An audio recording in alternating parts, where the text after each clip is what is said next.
Hi everyone, thank you for clicking. Today we wanted to talk about medical miracles.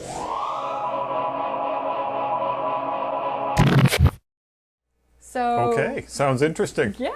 So how technology is advancing us medically and some of the drawbacks to some of those things. So specifically, we found an article on TDCS, which is Transcranial Direct Current Stimulation.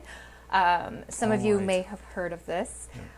There are other aspects to it. So there's not just direct current, there's also magnetic stimulation, so transcranial magnetic stimulation, of which I've actually been a subject for. It's very fun.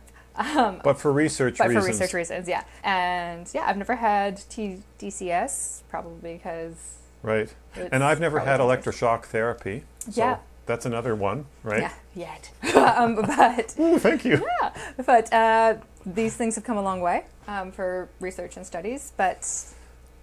Yeah, so it got us talking about the use of electricity and electromagnetic fields or currents, whether they're AC or DC. Got us talking about that and considering what we're involved with and the test equipment that we make for measuring exposure to microwave radiation.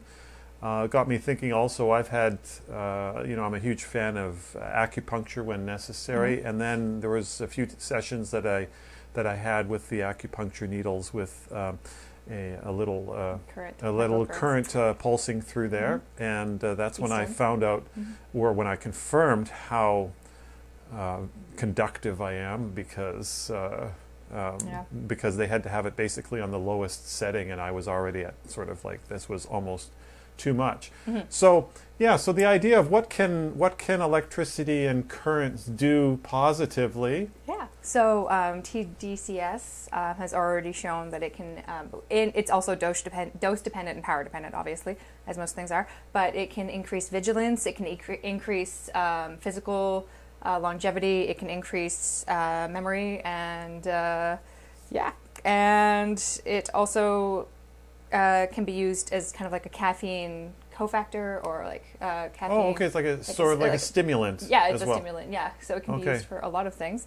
So this is sort of like is this sort of like the electronic, technological version of magic mushrooms or psilocybin? Kind of, yeah. One of those. Okay. And I do believe I read something where it was kind of like it's like something similar to like a smart drug. So I think that was Modafinil and Provigil. Okay. Were some of those as well, like miracle drugs that were used in the Bay Area, I believe. Okay. And they were pretty much similar like results, with like no consequences. So like there is something that we really need to be aware of, that nothing ever comes for free. Right, so those drugs, for example, no consequences. I mean, short-term consequences, short-term or long-term, or it rapidly increased dose requirements, and that led to, in some cases, permanent burnout, which was rare, just because you burn through all the synapses. Yeah. Right. Yeah. So it's just like your natural ability to. Yeah. So it seems to me like if you need more of something over a period of time, then that's not sustainable. Yeah. I think that's how addiction starts, but. Oh, interesting. So, okay, no, I was just curious, because there are, if it was used for the same, with the same intent of increasing creativity or inspiration or energy and stuff like that, and so there's been obviously the popularity of the concept of microdosing and things like that. So we're going to focus. We can maybe have another video on that kind of stuff, but maybe not on YouTube, but. We can focus on the electrical and electronic, right? Because to me, it seems like it's a double-edged sword, right? Because it's sort of like, where do you draw the line? For example, where is and this is where research is needed, right?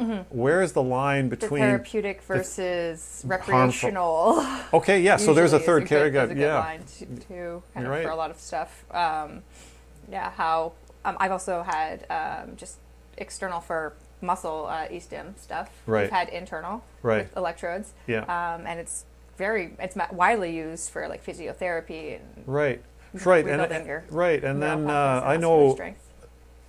Yeah, to build up muscle strength, right? To stimulate, muscles that have atrophied or anything like that, right? So that's even in that movie, the original Matrix movie, right? Oh, yeah. Where Neo, is first lying on the table and all those needles are on there, and very valid use of electricity to stimulate muscles, right? Interesting. But now I know people that are using AC magnetic field therapy, and they claim that there are certain power levels, there's certain frequencies which are beneficial and things. And you've done some, some research on that and things like that. So what got me thinking even more was we're seeing now with the developments of companies like Neuralink, for example. So they're actually developing products that tiny strands of wire, I don't want to use the term electrode, but things get actually, inserted into the brain at all these different points. And I was saying to Kayla, I mean, done some, interesting things with the premise of being able to improve quality of life for so many people. It's, for example, that if they've had a spinal cord injury, that conceivably now, based on the initial research and live test subjects that are being done at Neuralink right now, I mean, somebody could, be able to walk again that could not walk as a result of this. In a time when there was a time when that would have been considered magic. Exactly. That doesn't take away from the fact that it is magical. Exactly. But we're at that stage right now where maybe Kayla can put up some video in the center here. But what's apparently noise from measuring the electrical currents in the brain. A computer that's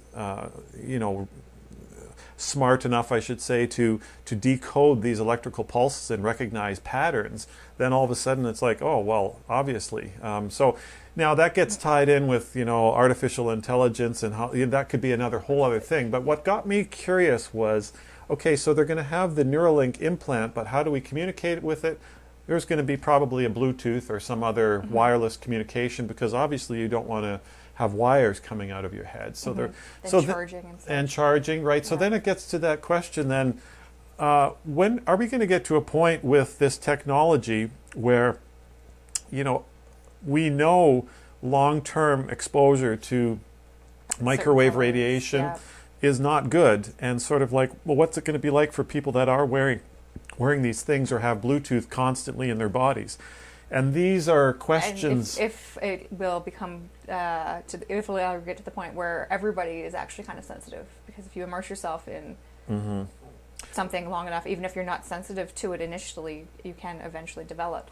Right, and I think that's what happened to me. When we, we've done some talks, maybe a few years ago already. Right now, that happened to me. I mean, just gradual, long-term exposure, and you could feel it. Your body, a healthy body and immune system can battle a lot. It can handle a lot, exactly. Surprisingly. But then, going at it for years and years, and many people have claimed that there's this, and based on personal experience, I would say there's sort of like a 5-year time span where you can take so much, and then if you keep hammering your body with this exposure, so external and internal stressors leading to cataclysmic. Right. So this is I guess we're curious to see what people think about this kind of thing. I mean, we've got this, we're in a remarkable time where we've got these technological developments, and we have enough data to look at the past, like electroshock therapy, how it could be bad. We thought was magical at the time, present, like TDCS and exactly great,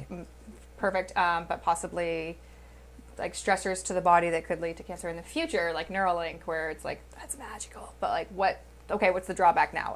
Right. So the interface to it and things like that, right? So that's the thing, and I think so many people just make the blanket assumption that, well, Bluetooth is low power and it's safe, and really, to me right now, that seems to be the only. There's the near field communications, NFC communications, that work, that's lower frequencies, typically 13 megahertz. Less concerned about that than Bluetooth 2.4 gigahertz. And people are making the blanket statements, right, as we've both heard, that Bluetooth is safe. It's totally safe. It's inconsequential. And for years, people have been, wearing these wireless headsets and stuff like that. But what is actually happening long term? So that's a discussion that the reason we're sitting here, acknowledging that there's some amazing stuff going on, right? But when you videos of wearing the Bluetooth headsets leads to an increased risk of schwannal cancer and neuronal cancer in the auditory canal. Yep, and you've done some some talks on that and things like that. So it's going to be an interesting time. But when you mentioned this this methodology of then I thought, well, we should be good to sit down and talk about this. So, but curious what other people think, right, of this, or if they've had. Has anyone had it before? What's the experience like? Right, exactly. Yeah. So, obviously, we're electromagnetic beings. Our my arms are moving right now as a result of electrical energy stimulating muscles, and sort of like, okay, well, right, charge. Yeah. So obviously, we are being affected by this, whether it's acutely, or is that the terminology for it? Or long term. Yeah, and it's or chronically, right? So it's just we'll find out. But let's put it this way: we're watching and very much aware of what's going on, and that's why test equipment and research is necessary, right? Yeah. Cool. Anyways, thank you for sticking with us. Hope you enjoyed that.